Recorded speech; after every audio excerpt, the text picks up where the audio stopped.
السلام علیکم ورحمۃ اللہ۔ پیارے دوستو، آج ہم بات کریں گے کہ لیٹ کر آیت الکرسی پڑھنا یا ورد و وظائف کرنا، تسبیح فاطمہ پڑھنا، کلمہ طیبہ پڑھنا، اور یہ لیٹ کر پڑھنا کیسا ہے، باوضو ہو کر پڑھنا چاہیے یا نہیں چاہیے۔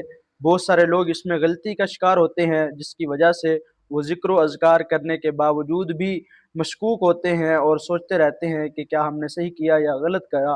یہ اس بارے میں ہم مکمل طور پر وضاحت کے ساتھ بات کریں گے، ویڈیو مکمل تک دیکھیے گا، آپ کو سمجھ آ جائے گی۔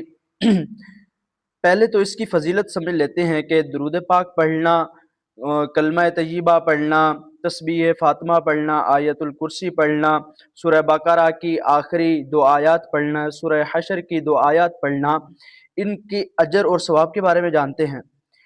آقا کریم علیہ الصلوۃ والسلام نے ارشاد فرمایا، جو رات کے وقت سونے سے پہلے سورہ فلق اور سورہ ناس پڑھے، یہ خود آقا کریم علیہ الصلوۃ والسلام کی سنت بھی ہے۔ آقا کریم علیہ الصلوۃ والسلام 3 مرتبہ سورہ فلق اور 3 مرتبہ سورہ اخلاص پڑھ کر ہاتھوں پہ دم کر کے اپنے چہرے پہ پھیرتے، اور جسم پر جہاں تک ہاتھ جاتا اپنا ہاتھ پھیرتے، اور بستر پر بھی پھونک مارتے، ہاتھ پھیرتے، اور اس کے بعد آقا کریم علیہ السلام بستر پر تشریف لے جاتے اور آرام فرماتے، اور فرمایا کہ جو سونے سے قبل آیت الکرسی کی تلاوت کرتا ہے وہ اللہ کی حفاظت میں آ جاتا ہے، وہ اللہ کی پناہ میں آ جاتا ہے، وہ دشمن کی حفاظت اس سے ہوتی رہتی ہے، دشمن سے محفوظ رہتا ہے۔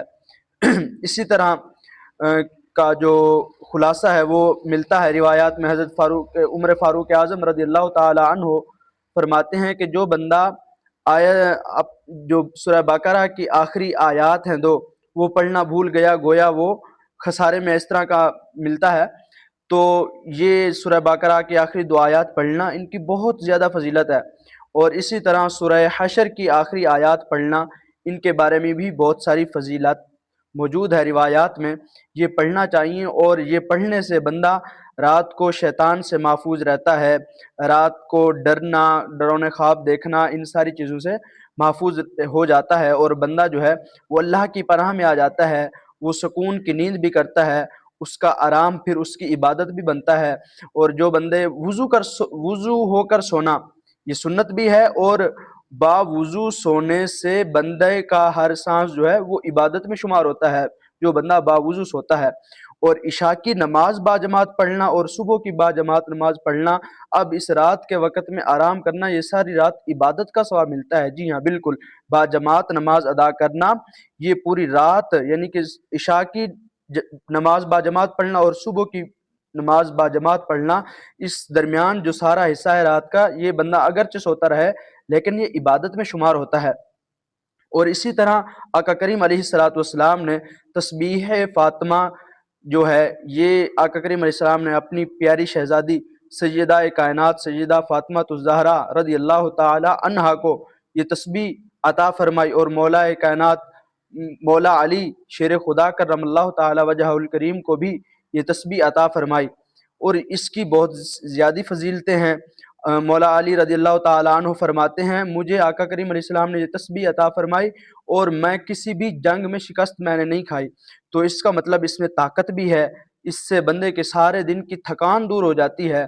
تو یہ بھی پڑھنی چاہیے تسبیح فاطمہ۔ اور جہاں تک آیت الکرسی کا تعلق ہے، اس کی تو بہت ساری فضیلتیں ہیں، بہت سارے لوگ جانتے ہیں۔ روایت میں آتا ہے کہ جو بندہ ہر نماز کے بعد آیت الکرسی کی تلاوت کرتا ہے، وہ پھر اللہ تعالی جب وہ فوت ہوتا ہے تو اس کے اور جنت کے درمیان صرف کوئی اور رکاوٹ نہیں ہوتی، وہ فوراً مرتے ہی جنت میں پہنچ جاتا ہے۔ تو آیت الکرسی کی کتنی زیادہ فضیلتیں ہیں۔ اب سوال کی طرف آتے ہیں۔ سوال یہ ہے کہ یہ سو کر لیٹے ہوئے بے وضو، یعنی کہ وضو نہ ہونا اور سو کر پڑھنا، یہ کیسا ہے؟ اب دیکھیں کہ قرآن کریم کا ادب ہے، اور ہر لحاظ سے ادب رکھنا ضروری ہے، اور یاد رکھیں کہ قرآن کریم کو چھونے کے لیے وضو کا ہونا ضروری ہے، شرط ہے۔ قرآن کریم کو ہاتھ لگانے کے لیے وضو کرنا یہ ضروری ہے، بغیر وضو قرآن پاک چھونا حرام ہے۔ یہ بات یاد رکھیں کہ بغیر وضو قرآن کریم کو چھو نہیں سکتے، یہ چھونا حرام ہوگا۔ اور قرآن کریم کو بے وضو پڑھنا، یعنی کہ ایک تو ہوتا ہے چھونا، ہاتھ لگا کر کھولنا پڑھنا، وہ بے وضو وہ بالکل جائز نہیں، لیکن قرآن کریم کو بے وضو پڑھ سکتے ہیں، اس میں کوئی حرج نہیں، گناہ نہیں ہے، بندہ پڑھ سکتا ہے۔ اگر بے وضو ہے، پہلے تو بے وضو ہو کر سونا چاہیے، بے وضو ہو کر پڑھنا چاہیے، اگر نہیں ہو سکتا اس طرح تو پھر پڑھ سکتے ہیں، اس میں گناہ والی بات نہیں ہے۔ اور دوسرے نمبر پر ہے کہ لیٹ کر پڑھنا دیکھیں یہ ادب کے خلاف ہے، لیکن یہ بھی جائز ہے، یعنی کہ ایسا ہونا نہیں چاہیے، اس طرح نہ ہو، لیکن اگر کوئی بندہ اس طرح کرتا ہے تو بزرگوں نے اس کا ادب کا لحاظ بتایا کہ وہ اپنی ٹانگیں سمیٹ لے، اگر وہ تھکا ہوا ہے، بیمار ہے یا اس طرح کی صورتحال ہے، وہ کوشش کرے اپنی ٹانگیں جو ہے سمیٹ لے۔ اگر وہ بیمار نہیں، تندرست بھی ہے، پھر بھی اگر وہ لیٹ کر پڑھتا ہے اس کو گناہ نہیں ہوگا، لیکن اس میں احتیاط یہی ہے کہ قرآن کریم کا جتنا زیادہ ادب کیا جائے گا اتنا ہی زیادہ ثواب ہوگا۔ دعا ہے اللہ کریم قرآن کریم کی برکتیں، آیت الکرسی کی، تسبیح فاطمہ کی برکتیں عطا فرمائے اور ان پر عمل کی توفیق عطا فرمائے۔